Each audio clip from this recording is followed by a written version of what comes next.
Last night, two Chechen men were shot outside the home of a U.S. Army Special Forces colonel. Just what were they doing there? What happened? And is this a case of mistaken identity, or is something else stranger going on?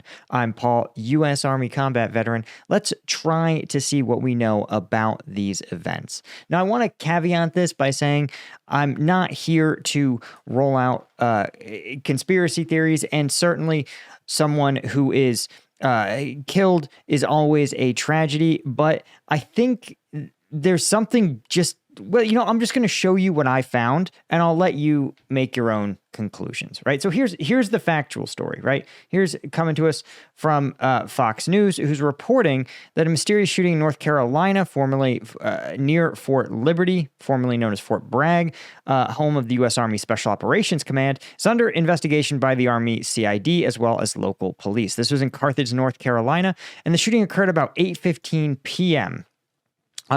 A Special Forces colonel called the police and said he observed a trespasser on his property. The trespassers were two Chechen men who barely spoke English and were located near the soldier's home. The family the family of the colonel alleges that the 35-year-old intruder, Ramzan Daredev of Chicago, was taking pictures of the couple's children. When he was confronted near a power line in the wooded part of the property, an altercation ensued and Daredev was shot several times at close range. A second man, another Chechen, who was in a vehicle some distance from the incident, was questioned by authorities and then released. Right? Moore County Sheriff's Office leading the investigation. What I thought was interesting is here's from the sheriff. He said the caller, that's likely the Special Forces officer or his family, indicated that an individual was observed taking photographs of the property and became aggressive toward a resident outside their home. Then the deceased was found approximately 250 yards from the roadway along a power line on the residential property. Identification was not initial. Here's where things get weird, right? This all sounds like a sad case of mistaken identity and a tragic shooting, right? Which, again, any shooting is a tragedy, but let's get a little further down here. The caller, right? So here's where things get a little strange. Identification was not initially found on Daredev. However, his identity was later confirmed through family members and an international identification located in his vehicle, meaning that this individual had no identification in the United States, which is kind of strange because, one, he was out working, so you would assume he would have some kind of employee ID, right? That's something that when almost any contractor arrives on your home, you can ask them, say, hey, you're with AT&T. Okay, do you have like an ID? Almost everyone will produce an employee identification card of some form, right? Identifying them as a contractor with the given company. They oftentimes, again, will arrive in the vehicle and in a uniform, right? Now, the fact that this person didn't have any kind of ID, and even most people, right? Like if you were to pull me out, if I was to leave my home, you would find in my wallet at least a driver's license. You would find a few credit cards with my name on them. You would find at least two other forms of identification, like my IBJJF membership. In fact, in arm's distance here, I've got at my desk, at least one other form of photo or identification, right? Identifying me as a person who at one point was in Virginia and did some camping, right? And here's, again, an IBJJF ID. And this is in arm's reach of me right now. So I say this because it's kind of bizarre that someone would go out and work and be allowed to work for a company and have no form of identification at all. It's even more bizarre when we consider the time this took place, right? It took place at 8:15 p.m. on a Friday, right? Now, here's a write-up from the Soldier of Fortune magazine. So, take it with a grain of salt here. But they said, according to reports, right, these individuals were from Chechnya, and were taking photographs on the Army officer's property the night of May 3rd. The Chechen had no identification, became belligerent when an Army officer confronted him in a wooded section of the property. Altercation ensued, shooting occurred, and the individual died on the scene. Right? Now, it says that, of course, he really did work for a real power company as a contractor, a 1099. He did not arrive on the property while driving a clearly marked company truck or wearing obvious company uniform, and he was not fluent in English. All of these things are really weird. How do you get hired as a contractor working independently, unable to speak English? Right? Again, have you ever had a contractor come to your house and be unable to explain what they were doing there? Right? Like, I've had utility people come to my house. Just the other day, someone who was working on my neighbor's property said, hey, we've got to inspect a tree branch for a tree we're going to cut down. But he was able to communicate that. So the idea that a large utility company would have someone who was unable to communicate in English, right, and did not drive a company truck or wear company uniforms is very bizarre, right? Now, these two things could be explained by the fact that, according to Indeed, Utilities One, the name of the company in question, is employs almost all of their staff as 1099 contractors. It seems like that may have actually gotten them in some legal trouble as they were sued by the U.S. Small Business Administration. But these 1090, so as a 1099, you can't generally be given a company truck or be required to wear certain uniforms on the job. But again, performing utilities work while not having an English language proficiency is kind of insane. Right? They say he may not have had cultural understanding of how to proceed while on private property in the United States. Perhaps he did not know how to act when confronted by a property owner who saw not a worker but an intruder. Guys, if someone comes at you with a gun and you're just doing your job, just walk away. Right? They say this person's like, it's definitely not nefarious. Right? It's kind of weird that this person has already concluded, Susan Keating is already concluded that this is not a shooting. One, where on earth did she get this other information? Because this is the only source I have for these sort of things, right? That he arrived not in a marked company truck. There was no obvious company uniform and spoke no English.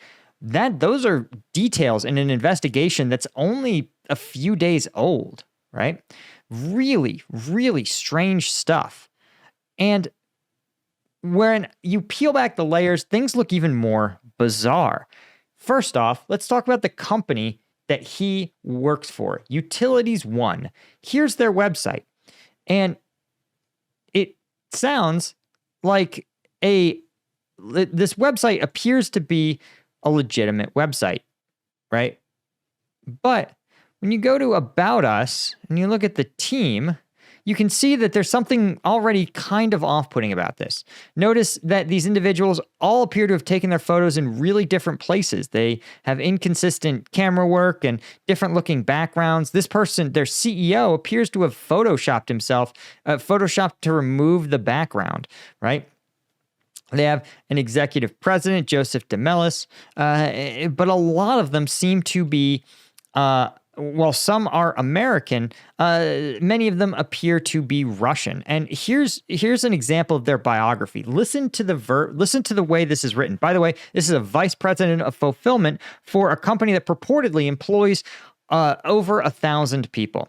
Ivan Galkin's expertise evolved from lead sales manager to senior manager promotion within Lexus Inc. company, then anti-crisis management at Porsche Inc., and now as a remarkable vice president at Utilities One, where he grew from operations technician up to VP, proving exceptional ability in addressing challenges and adeptly resolving complex situations, right? Very weird, an incredibly bizarre biography, and grammatically almost incomprehensible, right? Then here's another man, Dimitru Boskianin, It says Dimitri Baskianin, with a distinguished background heading outside plant operations, transitioned from OSP director to his current role as vice president of operations at Utilities One. His strategic leadership and commitment to excellence have resulted in significant progress, driving the organization forward through acquiring top-tier talents and rigorous pursuit of operational efficiency, right? So that is grammatically comprehensible, but completely and utterly devoid of any kind of meaning. In fact, any kind of information. And I want to contrast this, right? So I looked up a local utilities installer near me, and I want to point these things out because I think this is emblematic, right? Of kind of to understand how weird I find this. Here's an example of kind of who we are from Tech Systems, another IT installer here. You can see who we are, our values, corporate social responsibility, success stories, DEI, and our leaders. You go to our leaders, and you can see, one, these guys all have very consistent looking headshots, right? And when you look at someone, again, like their vice president of finance, for example, you read his biography, it describes a career. It tells you where he was. He was with Tech Systems for 14 years, right? Citing his particular positions, the technology service business. The only thing that's a little strange grammatically is it refers to him in the third person, but then uses the our, but it could be as though Tech Systems itself is speaking, right?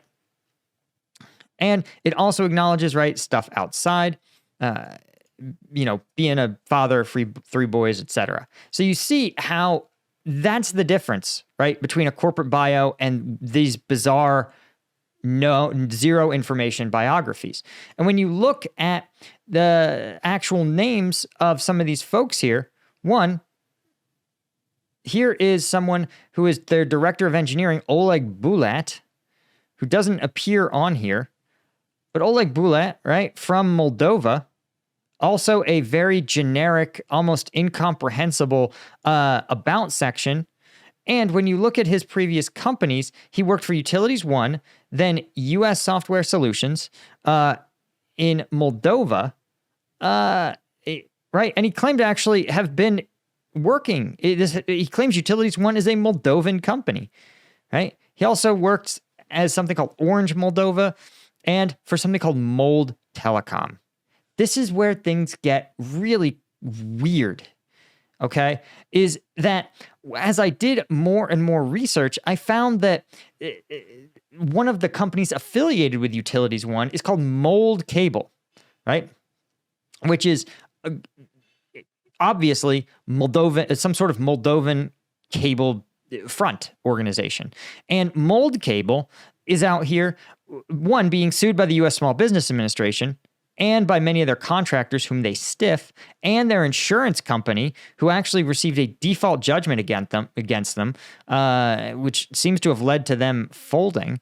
But entirely, this Mold Cable seems to be co-owned by other, by the same people that own this company, that own Utilities One, right? You can see here, literally, they have Utilities One as a sister company to Mold Cable.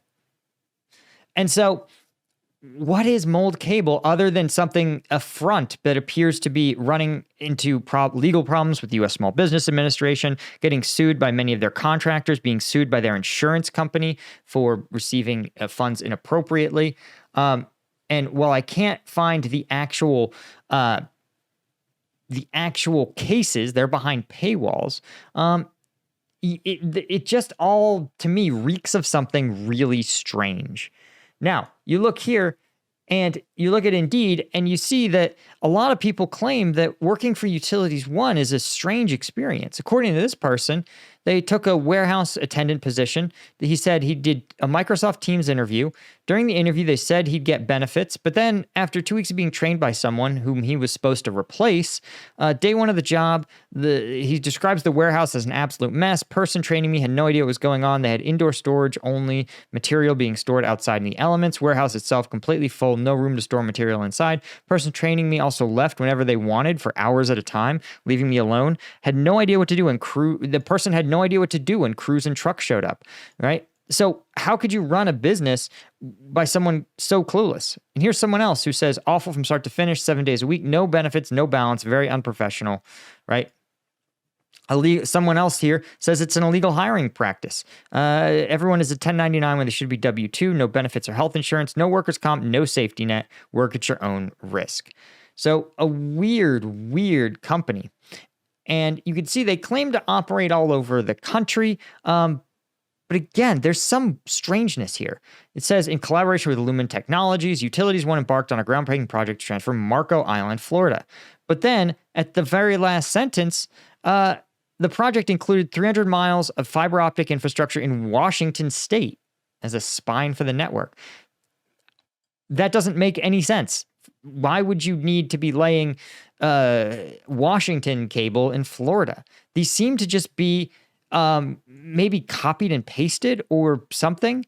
It's very, very bizarre. But they clearly appear to have real trucks. But that's not even the most bizarre thing here, right? I found on their Facebook, they released a press statement about this shooting. One, they cite that they're located in Voorhees, New Jersey. I'm just going to point out that in the case against against one of their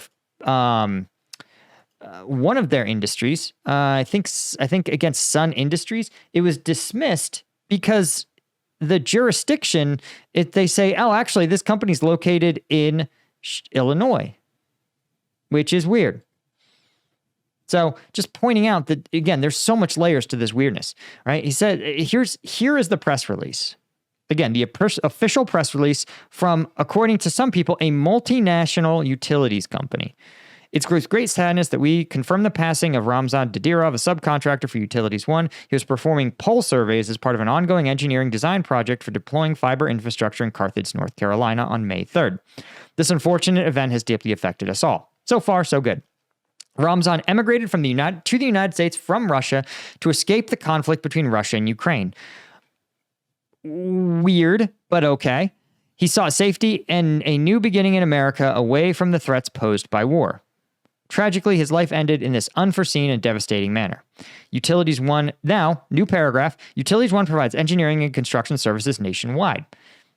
Our employees and subcontractors are assigned work in a diverse range of projects from telecom providers funded by both private and public sectors, including government programs funds,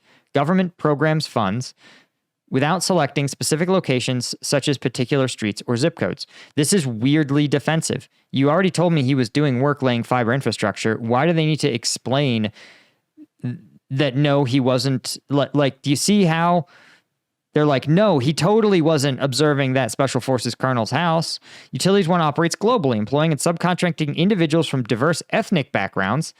Where does this come from? Including but not limited to Americans, Hispanics, African Americans, Asians, Russians, Ukrainians, Moldovans, Romanians, and Middle Eastern individuals. Guys, is there any company on God's earth that would say, we employ all kinds of people, Americans, Hispanics, African Americans, Asians, and then specific nationalities? That right there should tell you how legitimate this company is. Right? Nobody's reached out to us regarding this incident.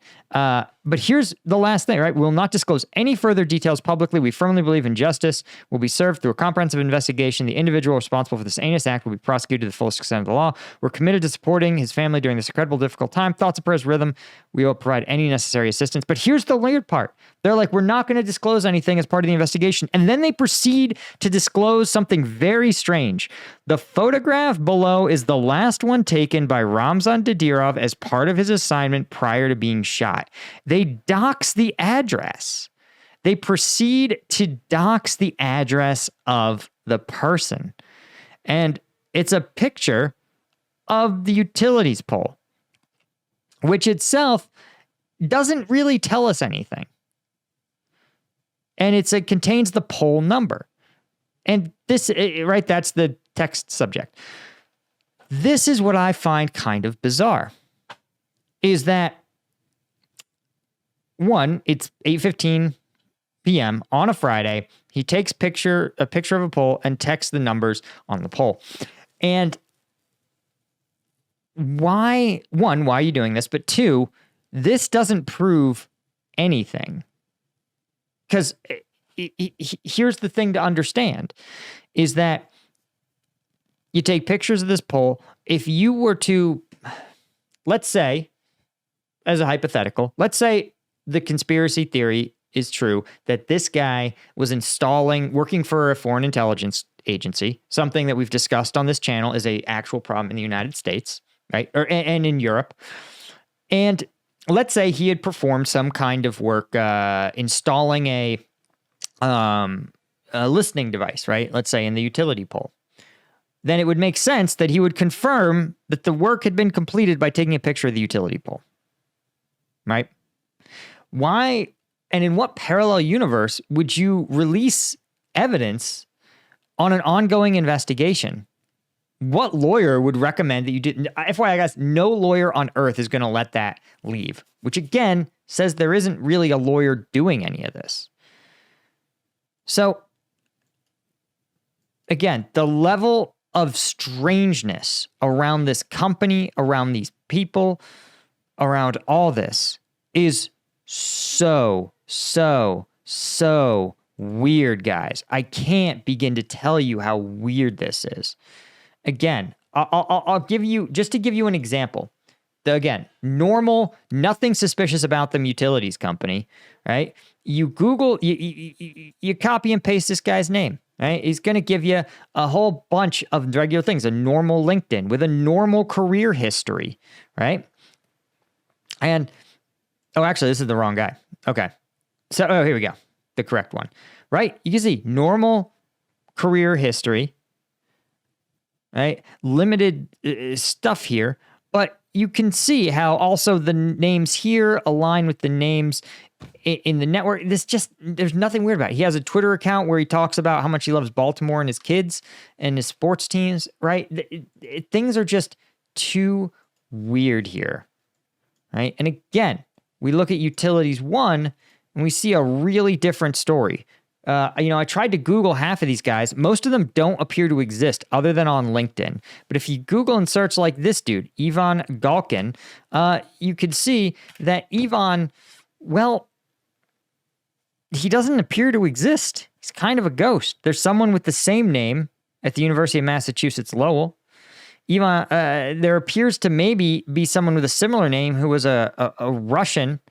It seems to have been actually a famous Russian and Soviet mathematician who they just shaved off the first 3 letters of his name, right? And you can see his LinkedIn still has him listed as director of operations for Mold Cable. Again, the guys that got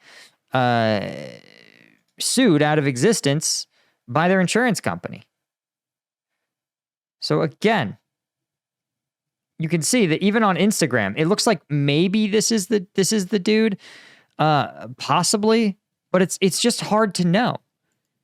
So you guys see how weird things are in this, right? Am I the only one who's just weirded out here? And look, Mold Cable, crew at action, setting benchmarks for connectivity, right? It doesn't even have the fact that he now works for Utilities 1. This is just the weirdest stuff, guys. I cannot begin to tell you. I think this company appears to be legitimate. It appears to do some kind of work. But, man, the level of susness is just through the roof. Anyway, guys, that's all I had. Please don't take this as please do not engage with any of these people, any of these accounts. Don't do anything. I'm just here to communicate news. And again, there is no smoking gun here, right? This could just be a strange, poorly run utilities company that hired someone with no identification, right? Never underestimate the ability of people to be well-meaning but stupid. That's always a possibility. But it's a possibility. Anyway, that's all I had. See you in the next one. Cheers.